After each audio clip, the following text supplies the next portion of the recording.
So, as I was saying before I was interrupted,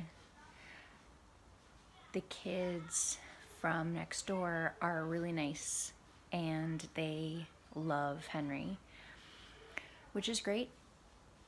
And then there are times when Henry's a preteen and he just wants to lay in his bed and watch his videos and eventually go to sleep. I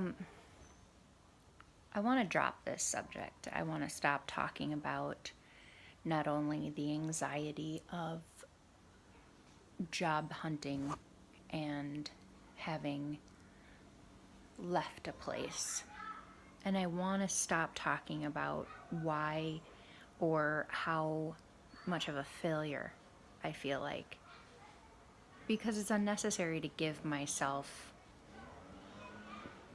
shame. I don't really need that. So it does, though it feels like an obligation to make a decision and to consciously find work that I can handle.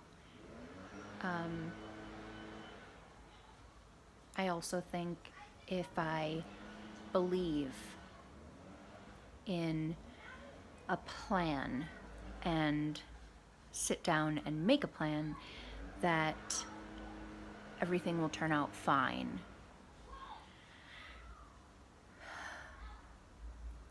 But I have to put that into perspective for myself.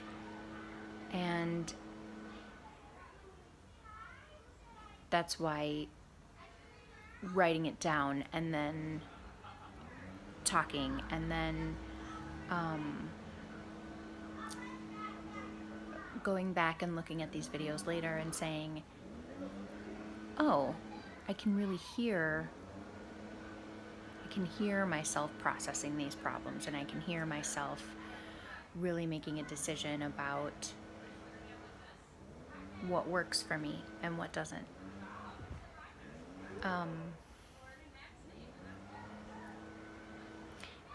But so back to the job itself. If I can just finish making my statement, and I think a lot of times I was really inclined to need conversation or need validation for how fucked up situations had gotten there. But then when I remember that it's fruitless to expect change or caring or understanding from someone hearing me, it's okay to just vent. And you can listen if you want. You can pause if you want. You can go back and listen to it again another time if you want. Anyway, so as an employee, I felt a few things. One, pulled in too many directions. Two, I felt really untrained. So I wasn't given what I felt would have been proper tools to get the job done successfully. And then I also felt like I wasn't spending enough time with my family. And if you're someone who values that, who is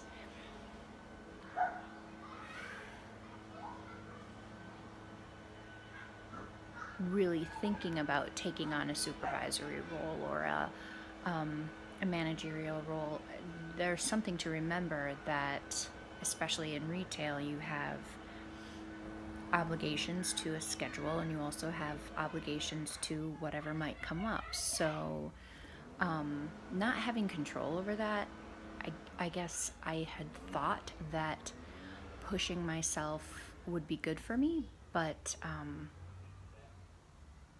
not all of it was. When I say I was pulled in different directions, we employ persons with special needs, and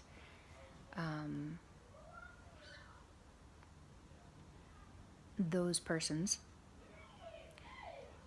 need to be treated with extra patience and kindness.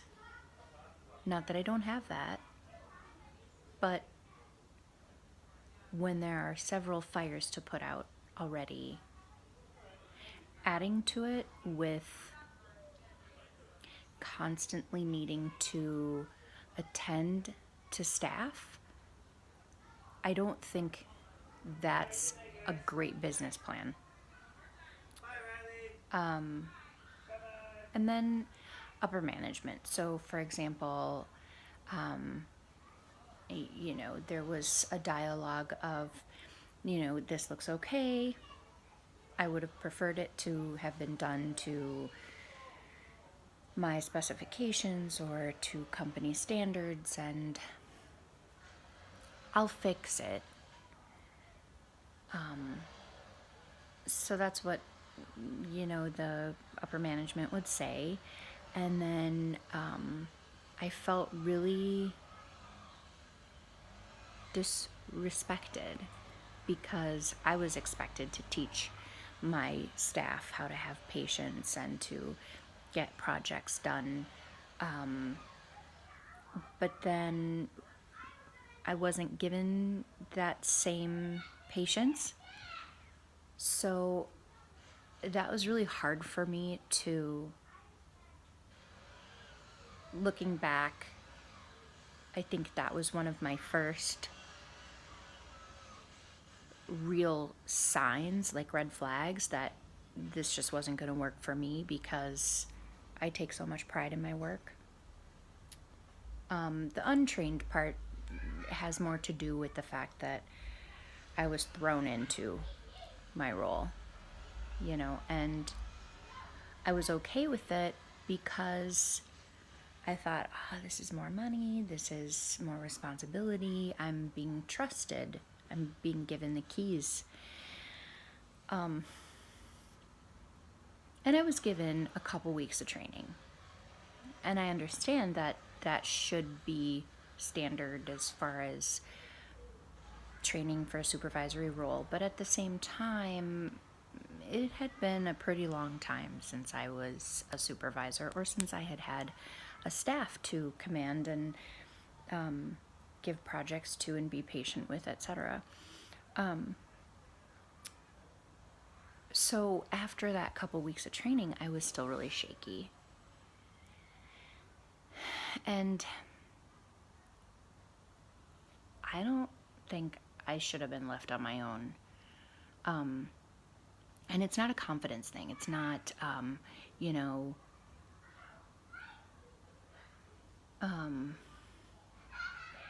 could have done it. It was more like, this is something, when you're being left the keys and you're being left thousands of dollars and a staff and responsibility, a couple weeks really isn't enough time.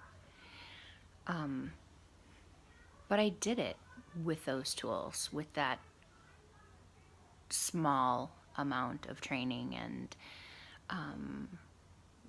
with a slower paced staff. Not going to get into it. But the part about not getting to spend enough time with my family,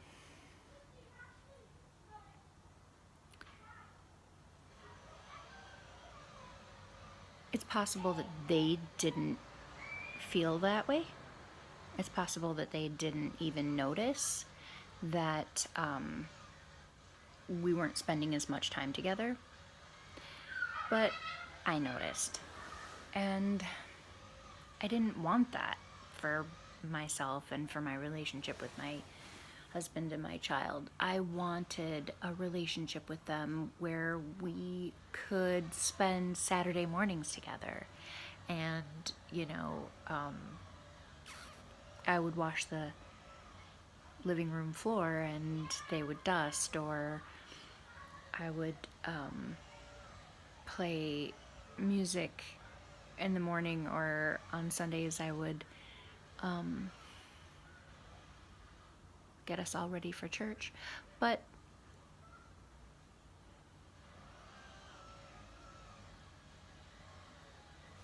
when I put it all together, I realized that it wasn't right for me. And I'm okay with knowing that this wasn't a failure. I'm okay with knowing that I did my best with the tools that I had and that I was as patient as I could be. But moving forward, I know now that I need more tools.